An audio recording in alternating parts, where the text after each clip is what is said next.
other young monks, Pushang learned a bare-fisted style of boxing that combined defensive blocks with deadly strikes.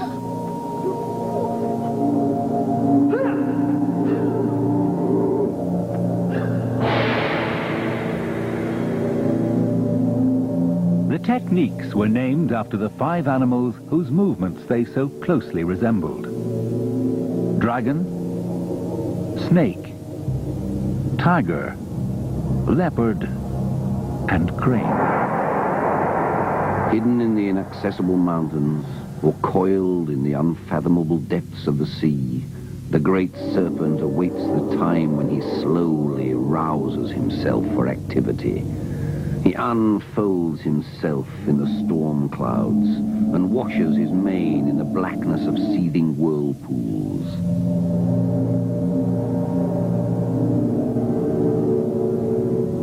In Chinese culture, the dragon is a majestic creature which brings luck and prosperity.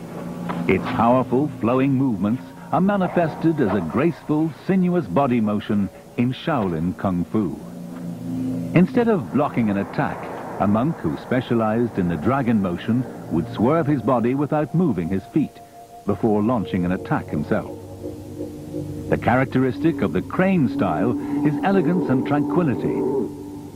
Its forms include standing on one leg to kick, spreading the arms like wings, and attacking with the rigid fingers as if using a beak.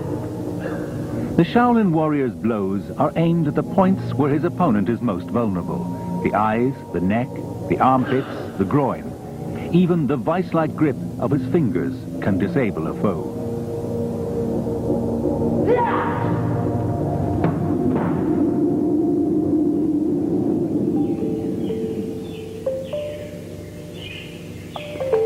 High in the Zhengzhou Mountains, Pushang visited the cave of Bodhidharma to pay his respects to the great master and seek guidance.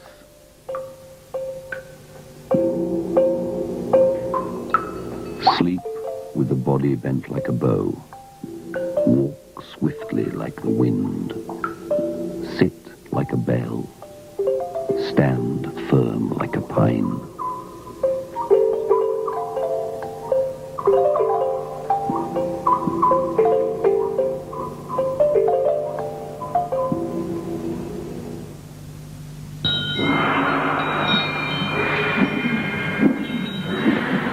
Once the monk had mastered the Shaolin 5-animal set, the 5 main forms of hand-to-hand combat, he would be taught how to wield a wooden staff.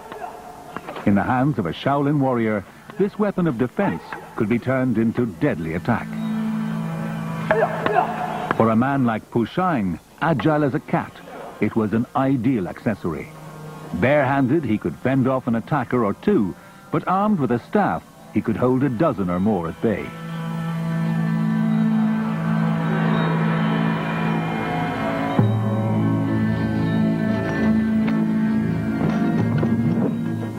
About 2 meters in length and tapered at the end, the fighting staff developed out of the long spear that was used by classical warriors on horseback. Finding them too long to fight with on foot, and too aggressive-looking for the peaceful monastic environment, the monks removed the spearhead and practiced with only the shaft. Pushang was also trained to use many other weapons: short butterfly knives, waist knives, and long knives mounted on poles, double-bladed swords and daggers, round copper hammers, hand axes, tridents, and a variety of spears. Not necessarily with the intention of using them in battle, although a warrior had to be ready to fight with whatever lay at hand, but more particularly so that he knew how to combat the weapons of his foes.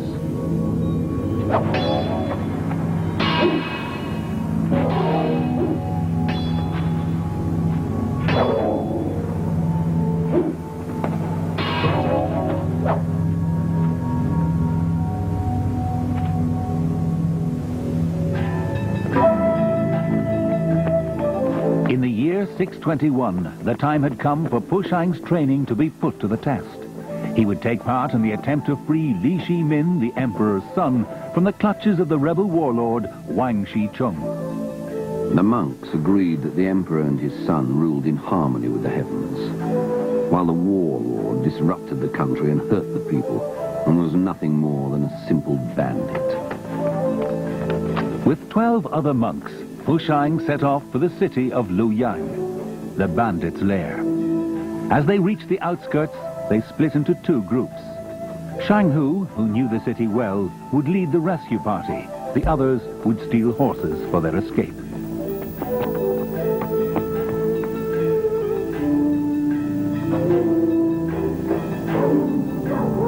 But once inside the city, the monks found that their path was blocked by the warlord's soldiers.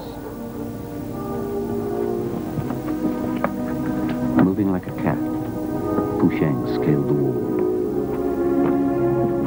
Below him, a guard paced inside the compound. Fushang leapt upon him like a wild tiger. Hot on Fushang's heels, the other monks discovered him interrogating the terrified guard. Tell us where to keep the prisoner, but guard what you say. One lie, and I will twist the head from your shoulders. Fearing for his life, the guard told them what they wanted to know. Having located the jail, they disabled the guards and broke into Li Shimin's cell. He was unconscious, but alive.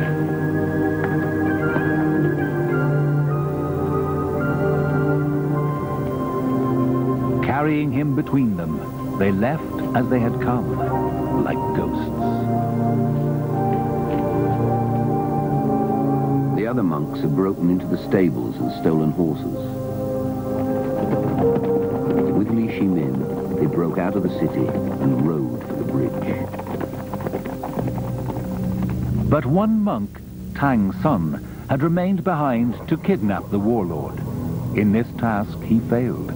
But he did manage to unearth the warlord's general in a house of ill repute.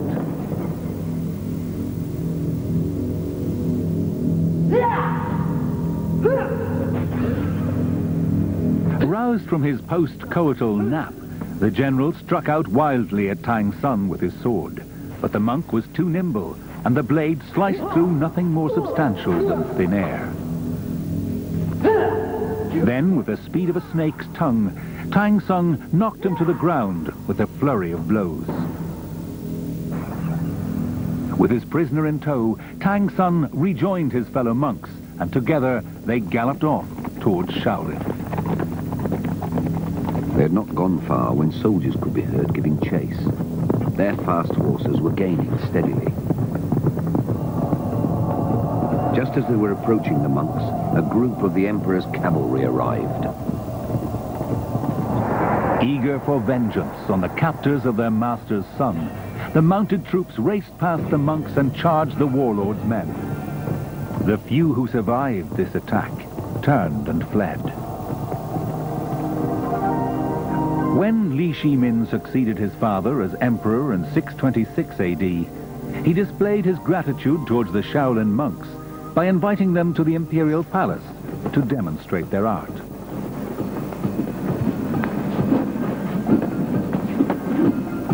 The monks performed with brilliant skill and precision. The crowd was standing, riveted to the spot in silent fascination. And the only sound was the hiss and clink of the monks' weapons.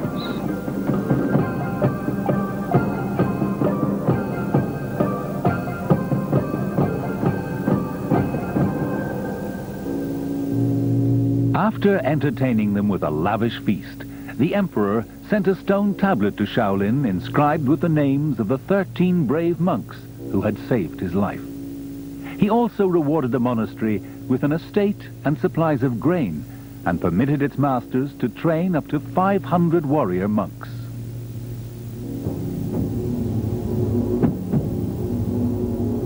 Over the years, the Shaolin monks were called on again and again to defend Chinese citizens from the depravities of rebel warlords, foreign enemies, and even oppressive emperors. When the Tang dynasty became oppressive in the early 10th century, a Shaolin disciple, Zhao Kuan-yin, used his staff to found his own Song dynasty. In 1553, 40 monks armed with iron staffs are said to have routed a band of Japanese pirates.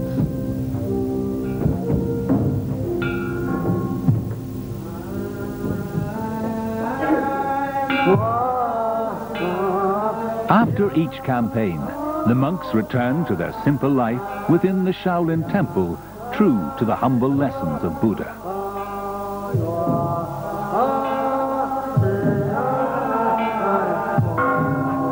His conduct should be as transparent as ice.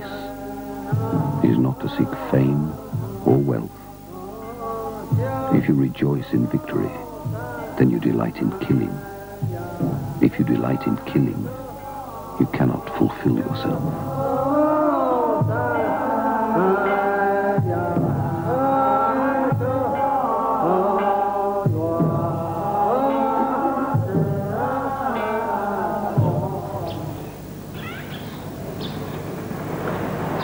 After many years of study and training, a monk would set out to wander the land as the great master Bodhidharma had done. He would travel with only a few possessions, his robes, his razor, and a wooden bowl.